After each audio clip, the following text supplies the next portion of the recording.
یہ منظر دیکھ کر مجھے حضرت ابراہیم علیہ السلام کا قصہ یاد آ گیا۔ حضرت ابراہیم علیہ السلام کے والد عام قسم کا بت پرست نہیں تھا، کیونکہ وہ نہ صرف بتوں کی پوجا کرتا تھا بلکہ اپنے ہاتھوں سے بت بنایا کرتا تھا۔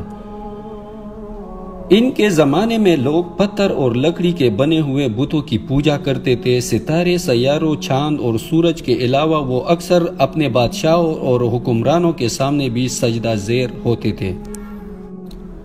جہالت کے اس دور میں ابراہیم علیہ السلام کے دل و دماغ کو اللہ تعالیٰ نے بچپن ہی سے روشن کر دیا تھا۔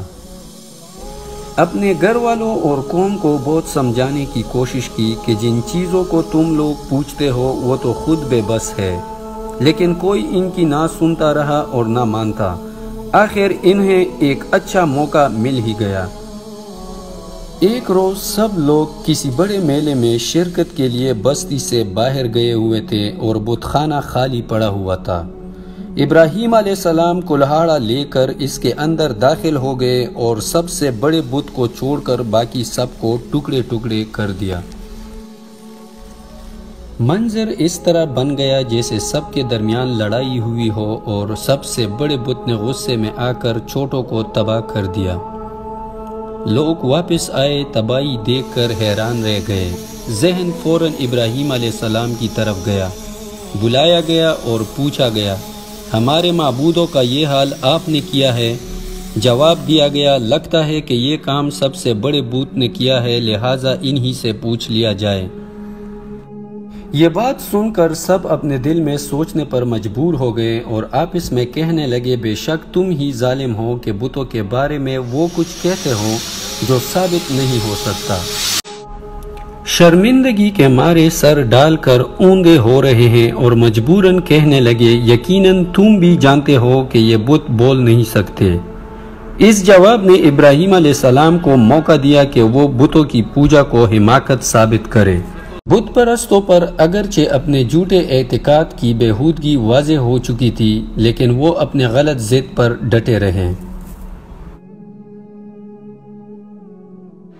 اپنی شکست کے باوجود انہوں نے ابراہیم علیہ السلام کو سزا دینے کی انتظامات شروع کر دیے اور ایک گہرا گڑھا کھود کر اس میں لکڑیوں کے انبار لگا کر انہیں آگ لگا دی اور ابراہیم علیہ السلام کو اس کے اندر پھینک دیا۔ ان کا خیال تھا اس طرح ان کی شکست کے نشانات مٹ جائیں گے اور سچائی ختم ہو جائے گی، مگر اللہ تعالیٰ نے سچائی کو واضح کرنے کا فیصلہ کیا۔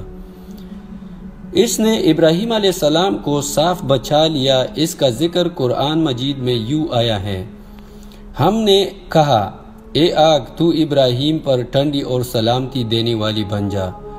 اس واضح دلیل اور عظیم معجزے کے باوجود قوم تو توحید کو ماننے پر تیار نہ ہوئی، بلکہ ابراہیم علیہ السلام کے والد اس حد تک پہنچ گئے کہ ابراہیم علیہ السلام سے صاف کہہ دیا کہ اگر تم ہمارے بتوں کو برا بھلا کہنے سے باز نہ آئے تو میں تمہیں سنسار کر دوں گا اور یہ کہ تم مجھ سے الگ ہو جاؤ۔ جواب میں ابراہیم علیہ السلام نے کہا، میں آپ کے لیے اپنے پروردگار سے بخشش مانگوں گا اور بے شک وہ مجھ پر نہایت مہربان ہے۔ میں آپ لوگوں سے جو کہ اللہ کے سوا پکارتے ہیں ان سے کنارہ کرتا ہوں اور اپنے پروردگار ہی کو پکاروں گا۔ امید ہے کہ میں اپنے پروردگار کو پکار کر محروم نہیں رہوں گا۔